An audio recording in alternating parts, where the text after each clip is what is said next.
a pride of lions, Africa's most fearsome hunters.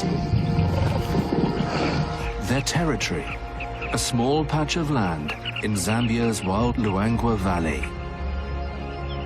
They share this land with rival hunters, potential prey, and thousands of other remarkable animals.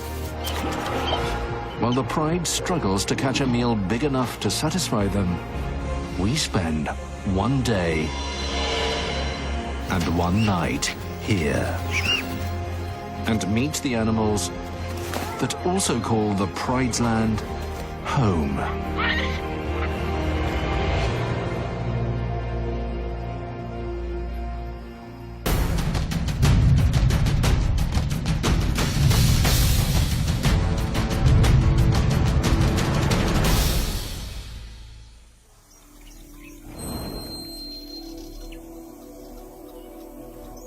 It's early afternoon,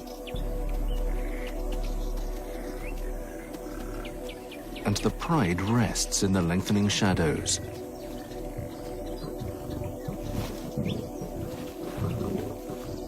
Nine strong and led by 3 adult lionesses.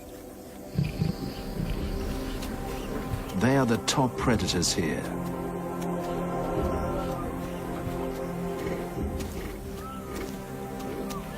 And the valley provides them with plenty of prey.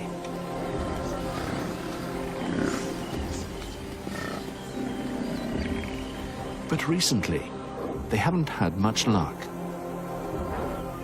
With their male away patrolling the territory, their last few hunts for large prey have failed.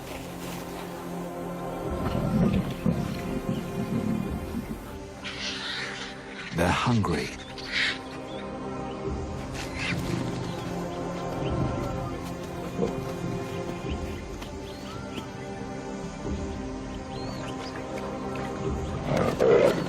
All they've managed is a small kill. A warthog caught off guard.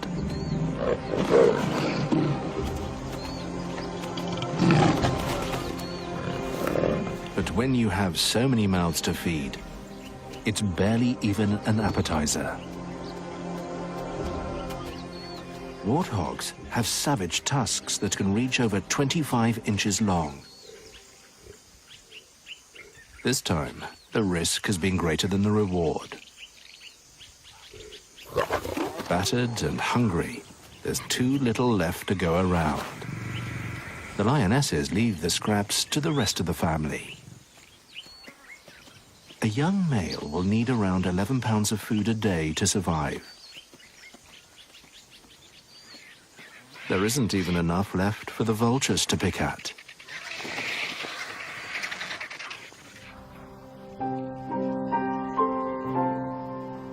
This is the pride's land. 20 square miles of pristine wilderness on the banks of the meandering Luangwa River. But they aren't the only animals that live here. With the sun past its peak, high midday temperatures are fading fast. The cooling air rejuvenates all the animals that call this land home. Stirring from their siestas, it's time to wake up and get on with what remains of the day.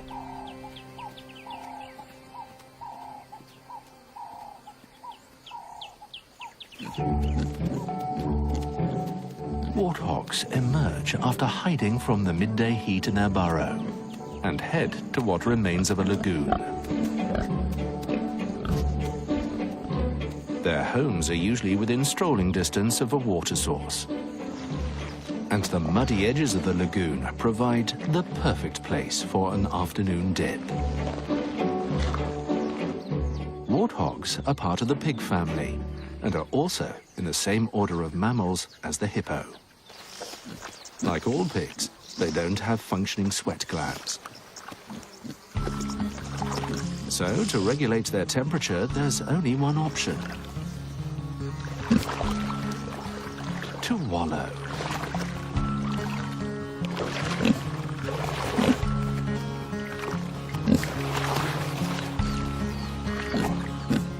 mud stays cool longer than water and protects their skin from the sun. A pig and muck go hand in hand.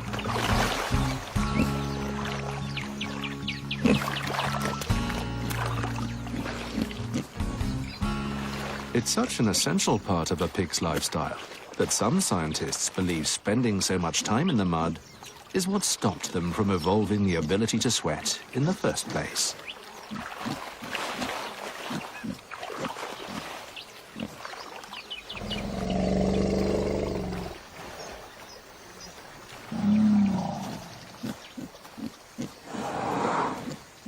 The afternoon draws out more of the valley's wildlife to the local watering hole, under the watchful eyes of the Pride.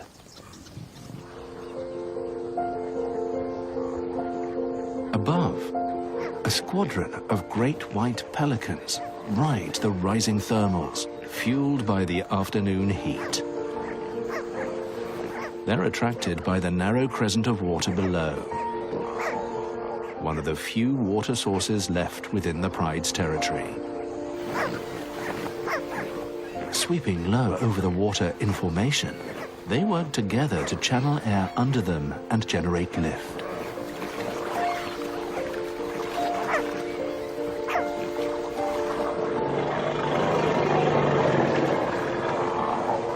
Those that fly alone waste up to 14% more energy.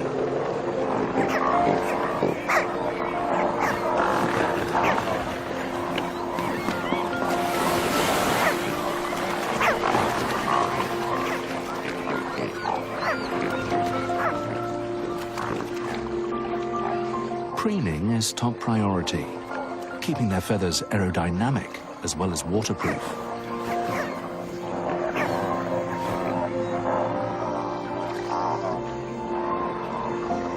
Flapping their gular sac is a pelican's way of cooling down. It's still too hot to fish for now. In the woodlands, the shade brings relief to the savanna's more secretive creatures.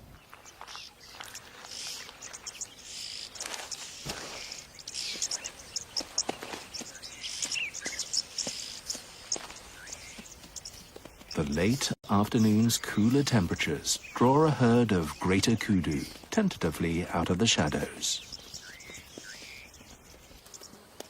After a day of foraging on herbs, leaves and flowers, a thirst-quenching drink at the lagoon is too tempting to pass up. But breaking cover has its risks.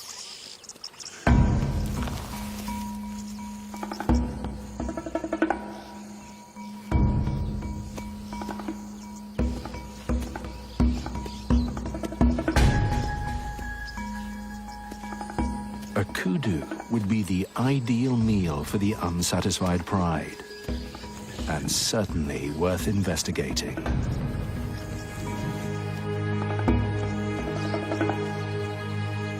The big bull takes the lead.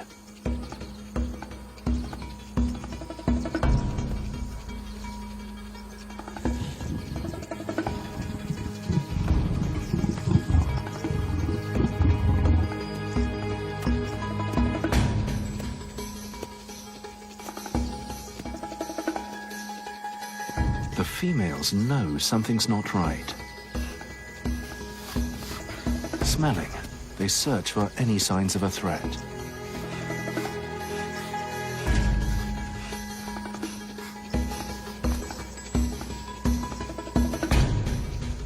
The lioness stays downwind.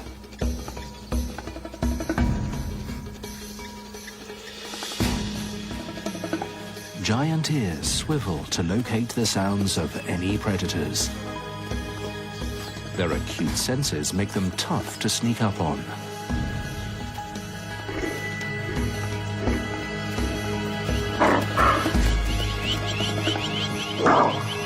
The lioness has been made.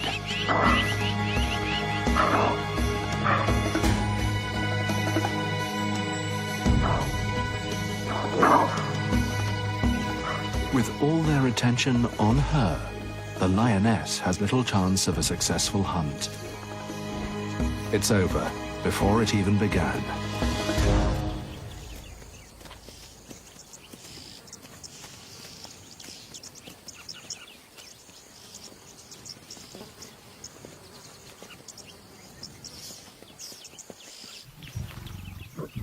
Returning to her pride, she reaffirms her bond with her sister.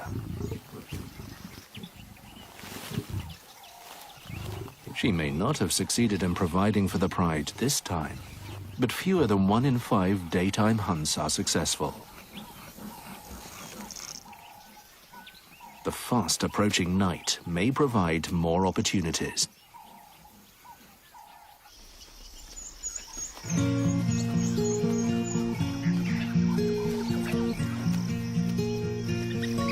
Unlike lions, wild dogs rarely hunt at night.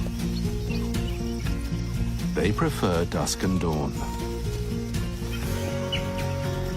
The pack is getting ready to head out, and the pups are excited.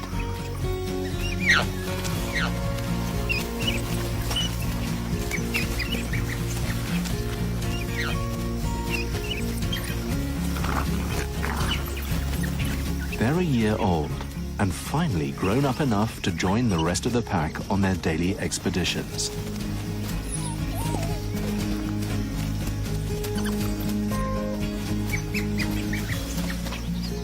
Maybe tonight will bring their first hunt.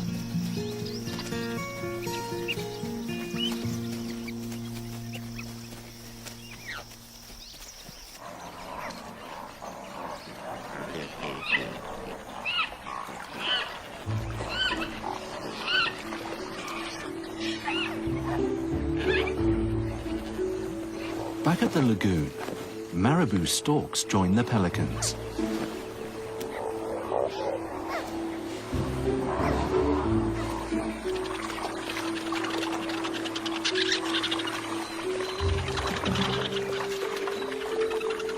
These big birds are talented scavengers, feeding on any remains they come across.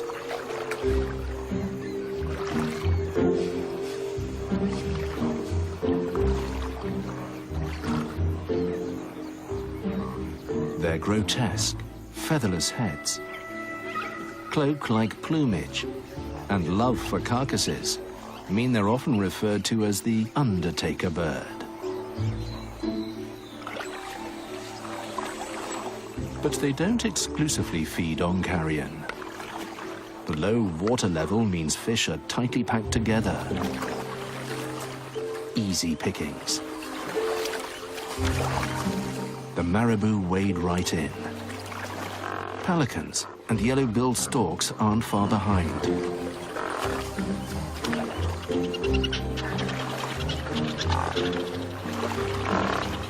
Dredging the lagoon, marabou lead the procession,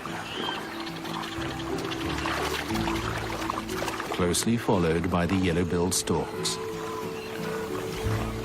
Probing the water and mud with their gaping bills, the storks feel for their food.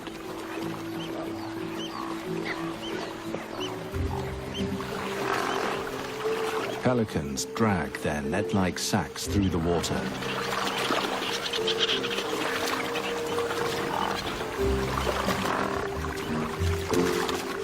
And spoonbills sweep side to side.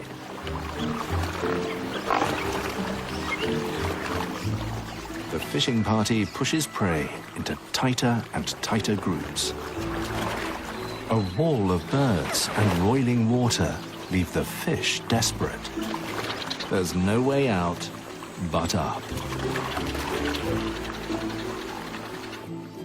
As the sun dips toward the horizon, the hustle and bustle of the afternoon begins to subside.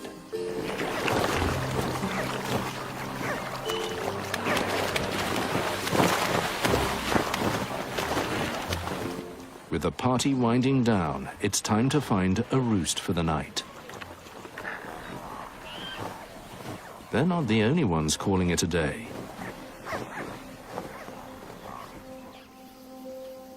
Baboons head homeward after a day of foraging on the plains.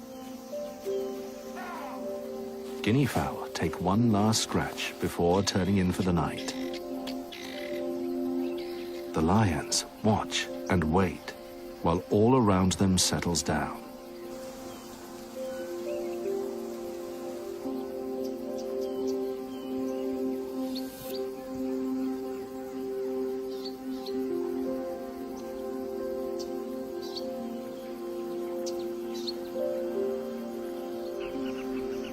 As the last light reaches across the valley,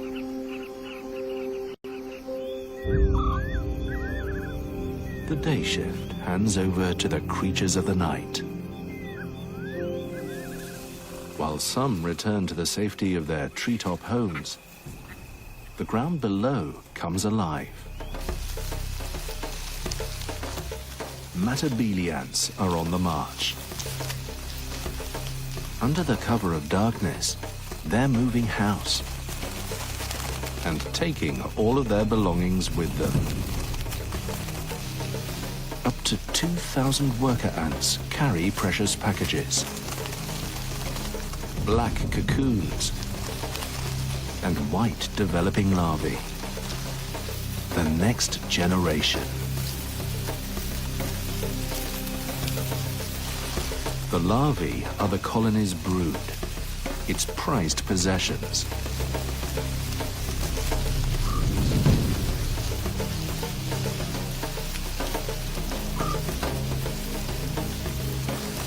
The adults will defend them without mercy from anything that comes too close.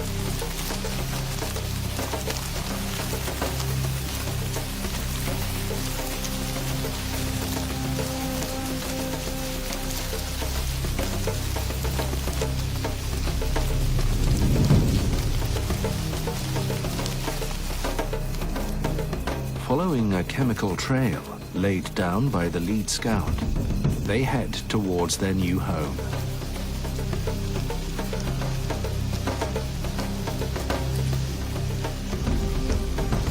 Matabele ants are semi-nomadic. Once they find a home, they will only be there for a month before moving on again to fresh hunting grounds.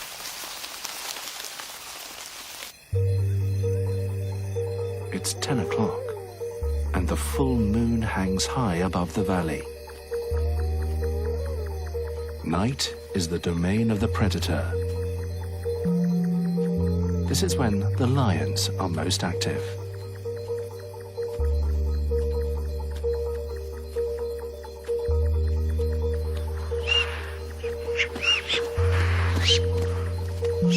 But the full moon's bright light is ruining their element of surprise.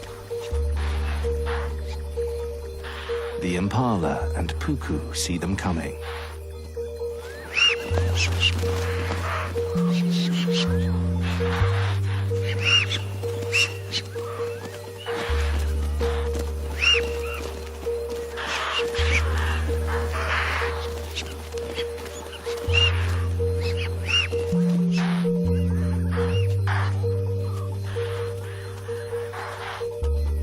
While the pride struggles to catch its next meal, the lagoon appears empty.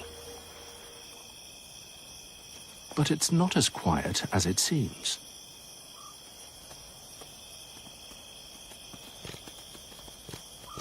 Honey badgers have emerged from their burrows. They are nocturnal and will spend most of the night foraging in the dried lagoon beds. Honey badgers are opportunistic feeders, and these lagoons hide a buffet just below the surface. Frogs and insects have buried themselves to escape the dry season, making them hard to find. But an incredible sense of smell helps the badgers pinpoint food easily. They have to eat around 2 pounds a night to survive. And this means they're always on the move.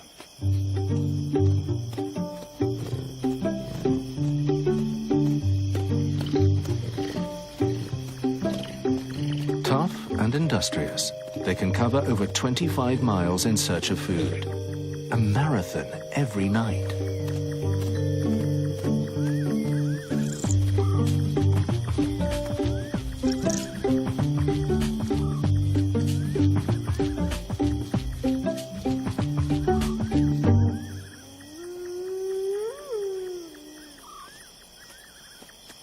this activity stirs up insects for another nocturnal animal. More than 1,200 species of bat exist worldwide, and almost 3/4 of them are insectivores. Each must eat 1/3 of its body weight a night, hundreds of insects every hour. Like honey badgers, they cover great distances.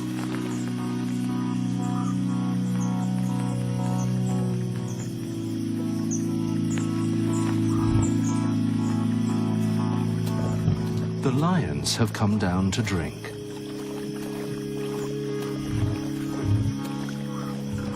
With half the night gone, they've been unable to make a kill.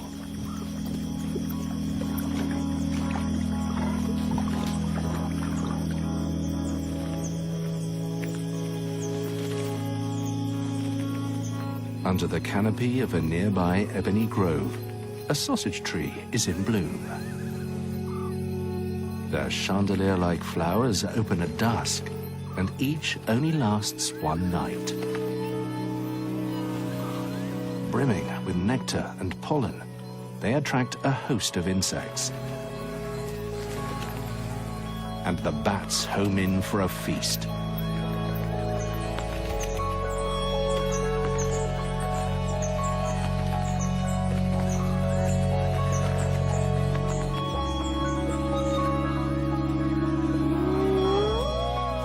On the edge of the ebony grove, a spotted hyena den is also drawing in the bats. They feed on the insects attracted to the remains of the hyena's last meal. It's 2 a.m. and the clan is out. There are 6 new cubs.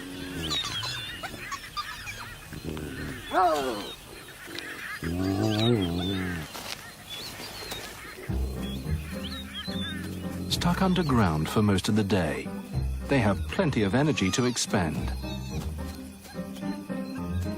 It's time to play. They're neighbors from hell for a sleeping baboon.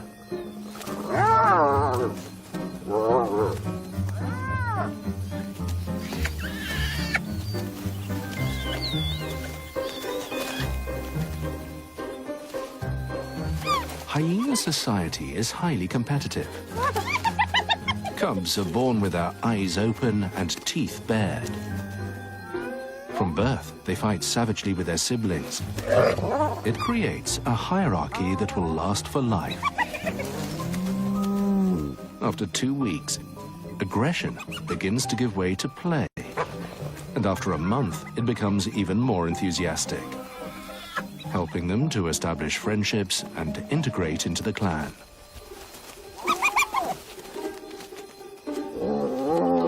But they can get a bit carried away.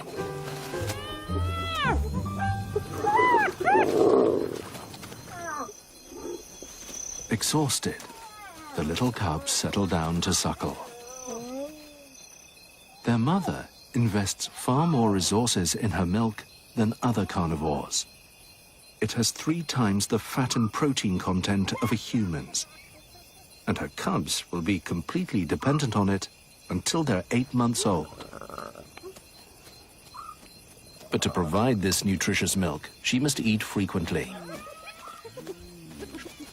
Her acute sense of smell can locate food more than 2 miles away. And a stench on the wind catches her attention.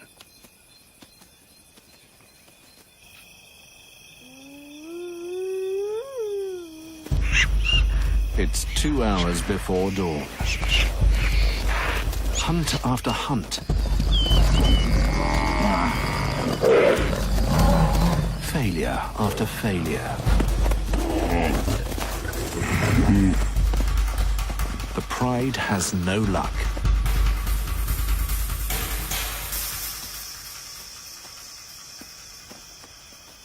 They give up for now. The full moon has spoiled their chances. Stomachs rumbling, their attention turns from prey to one another. Lions are the only truly social cat. Grooming helps them maintain the close bonds needed to hunt cooperatively, even when it doesn't go to plan.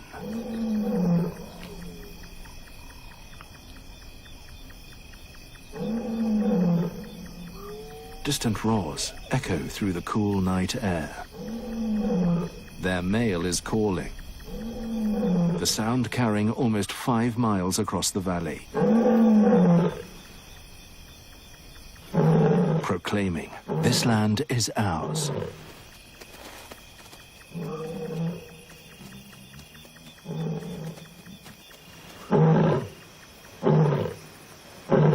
And tonight, he is louder and closer than he has been for some time. They head towards the sound, hopeful for a reunion with their pride male.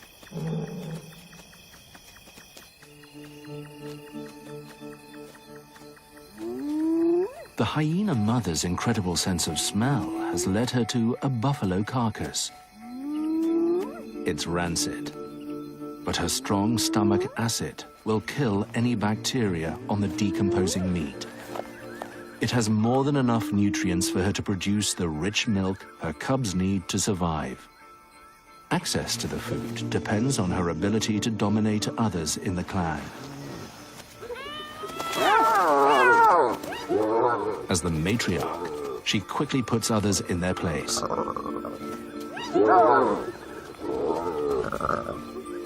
The more she can stuff down before her clanmates, the better chance her offspring will have of surviving.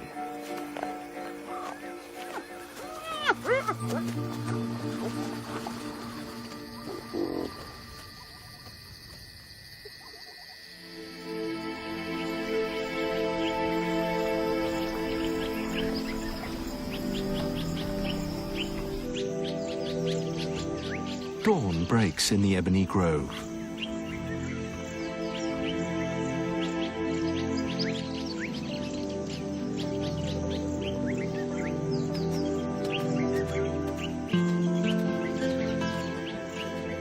Silence has fallen over the hyena den. The clan rests after the activity of the night.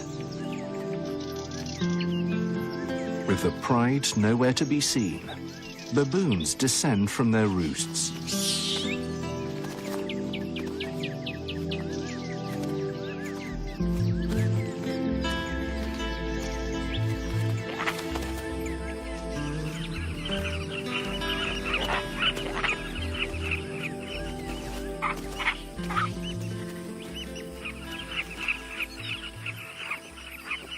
Like beacons in the morning light, the sausage flowers are attracting even more admirers. Like bats, birds are drawn by the insect's presence. Carmine bee-eaters, named for their favorite prey, gather on nearby perches.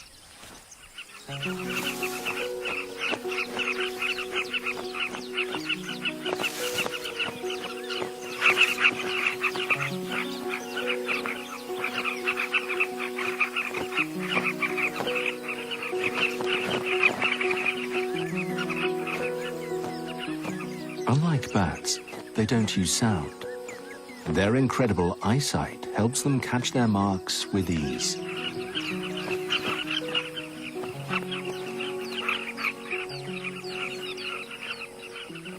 In the cool morning air, the animals are full of energy.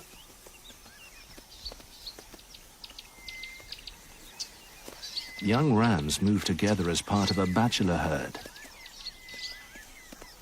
They may not hold any territory yet, but this ragtag group of youngsters still establishes a hierarchy. A single male roars, putting on a show for the other rams. For impala males, this is how you sort the men from the boys.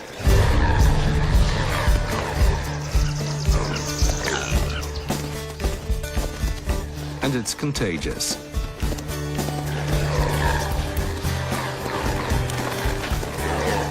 Chasing one another lets the ram see who's in the best condition.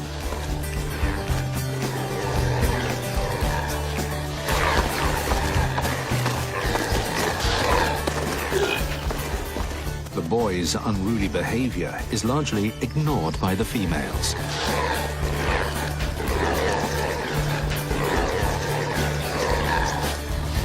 These highly ritualized displays rarely lead to any serious fights, so injuries are uncommon.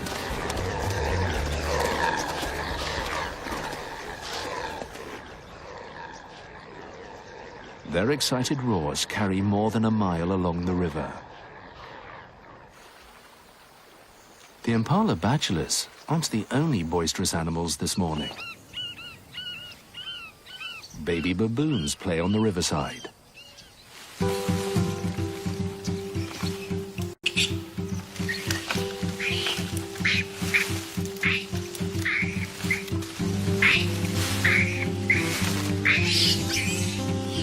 Their big brains need training to develop.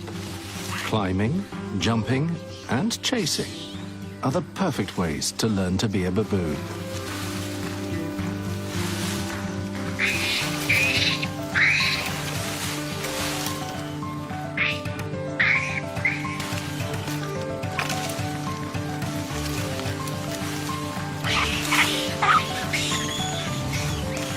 Adults may play less as they get older, but it won't save them from becoming target practice.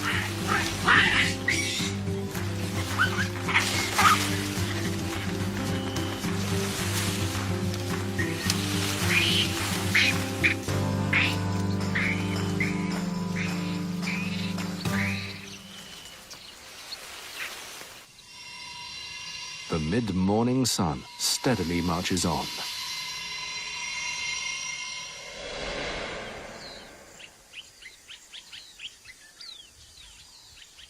The pride dozes, at last with bellies full. They managed to meet up with the male and take down a young hippo. Finally, they've made a kill big enough to satisfy the entire pride. But they'll have to wait if they want seconds. The male dominates the carcass.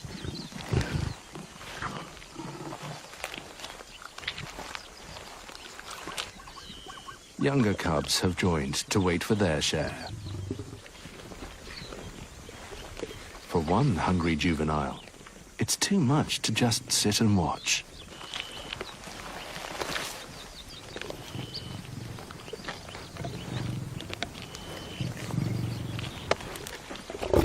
But Dad is unwilling to share.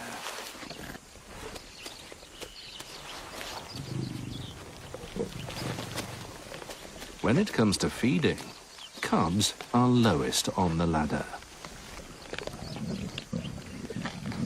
Persistence eventually wins out.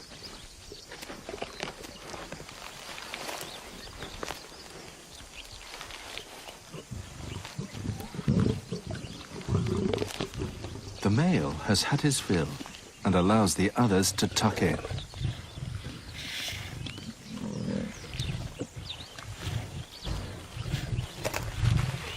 An adult lion can easily eat over 60 pounds in one sitting. This carcass won't last long, and they all know it.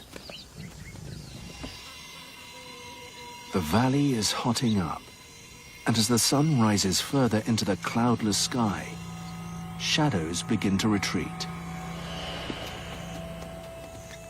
With the lions otherwise occupied, the kudu venture out into the open to quench their thirst.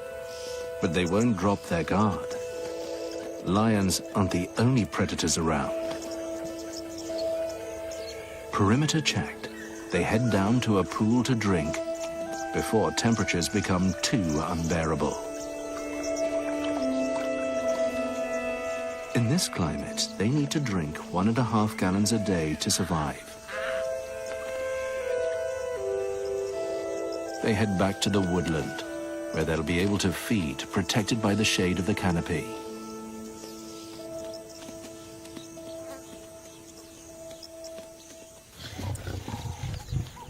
male returns to the carcass.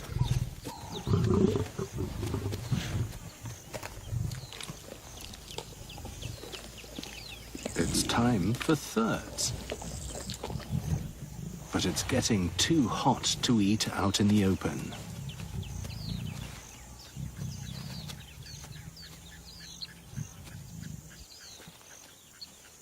If the male is going to be this greedy, a drink at the river might be a better option. An explosion of color catches their attention. It's noon, and the carmine bee-eater males are beginning to return from their morning hunt. Bug in beak. These are romantic tokens for their mates, delivered straight to the burrow.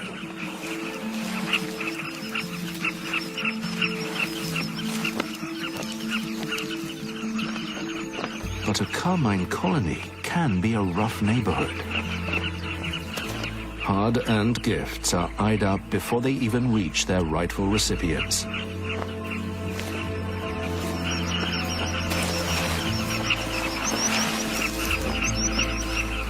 It's easier to steal than work for your bug.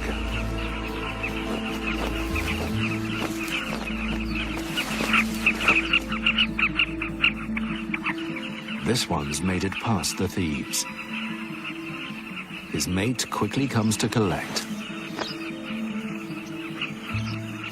Better to be safe than sorry.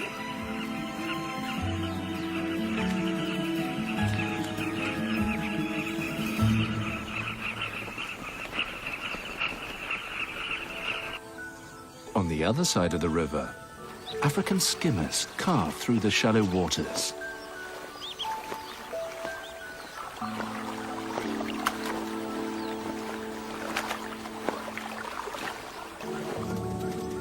Like the carmines, they nest in areas exposed by the low water levels. But instead of digging a burrow in the bank, they make a scrape in the damp sand.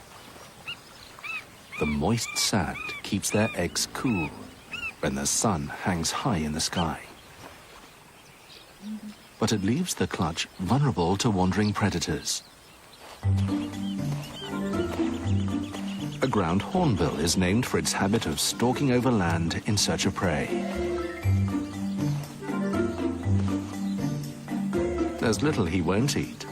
Frogs, insects, even tortoises can fall prey to his powerful bill. A couple of skimmer eggs could make a delightful snack. This should be an easy meal for the largest species of hornbill. But he should know better than to mess with a pair of worried parents.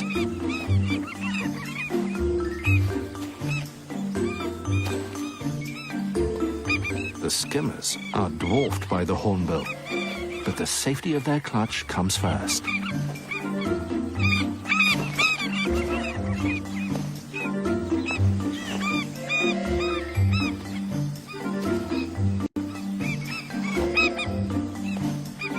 The mobbing is too much.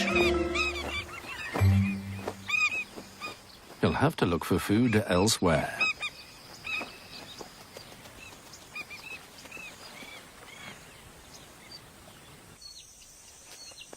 At 2 in the afternoon, the searing sun bears down on the valley's inhabitants. The male lion is out on patrol, and the females lounge in the shade.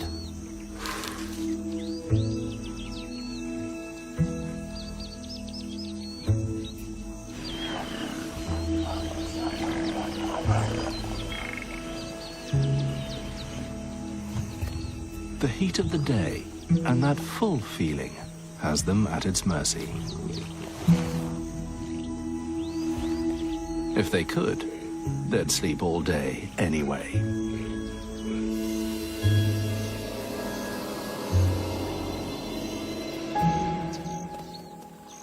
Under a sausage tree, the kudus are keeping to the shadows. Sausage fruits hang from the branches above. They can grow up to 2 feet long and weigh almost 20 pounds. The flowers have already fallen. Fine dining for the valley's herbivores. But some kudus aren't quite so elegant. This female's gone for a sausage fruit instead. Quite the mouthful.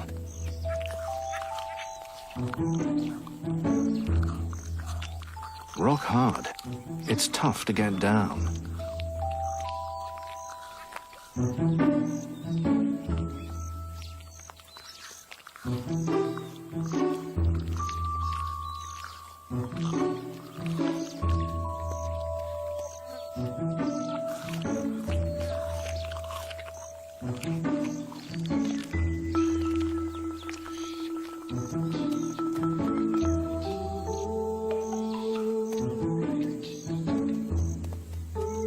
Maybe another. Maybe not.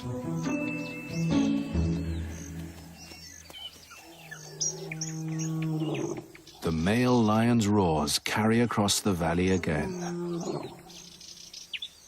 But this time, weighed down by a belly full of hippo, he isn't really putting in much of an effort.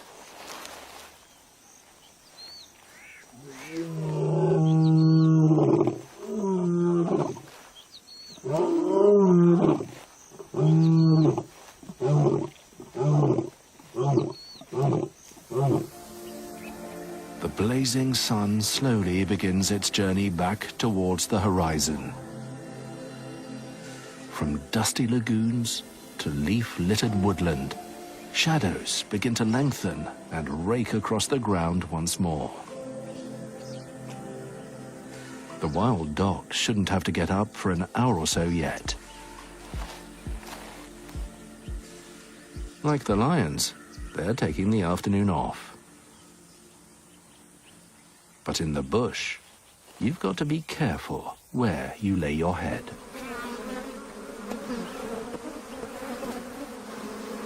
African honeybees have built a hive inside a nearby tree.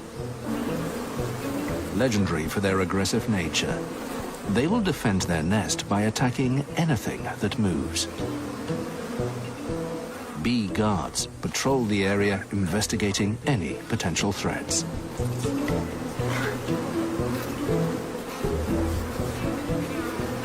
A swarm of angry bees isn't the best lullaby for a tired wild dog.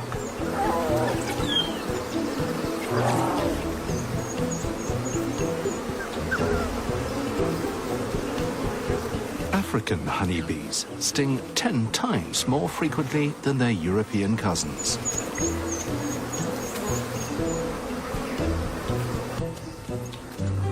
There's no option other than to find somewhere else to sleep.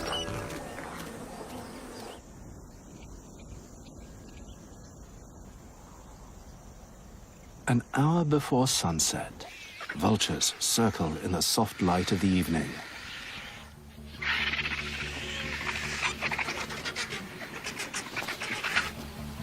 They descend en masse to the carcass of a young elephant.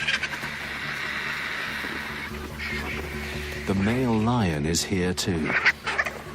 But with the table crowded and his belly still working on this morning's meal, he's content to just watch and wait.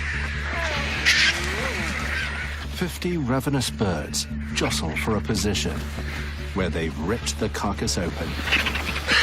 The boldest birds get first feed.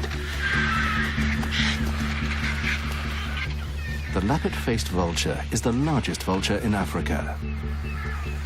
Its strong hooked beak easily tears through tough hide, tendons, and cartilage.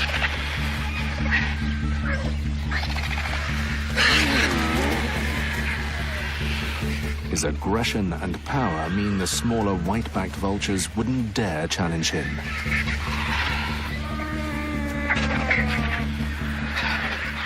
But other lappets will.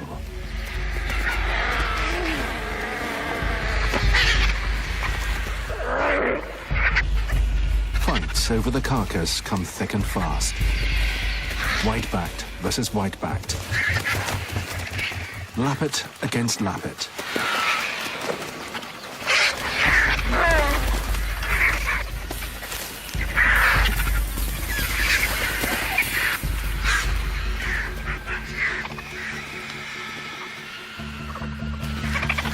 Gorging, the vultures wolf down 2 pounds of meat a minute.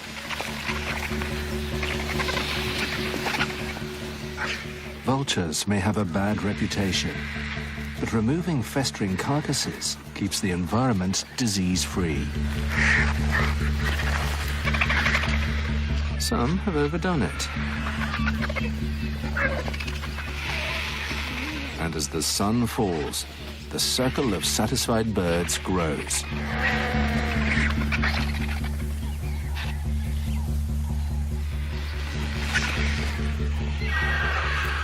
The scent brings in a hyena, a sure sign of the fast-approaching night.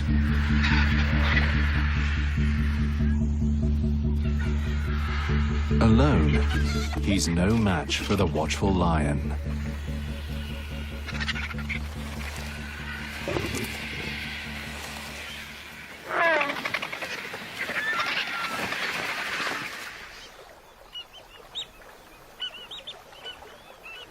The day is coming to an end.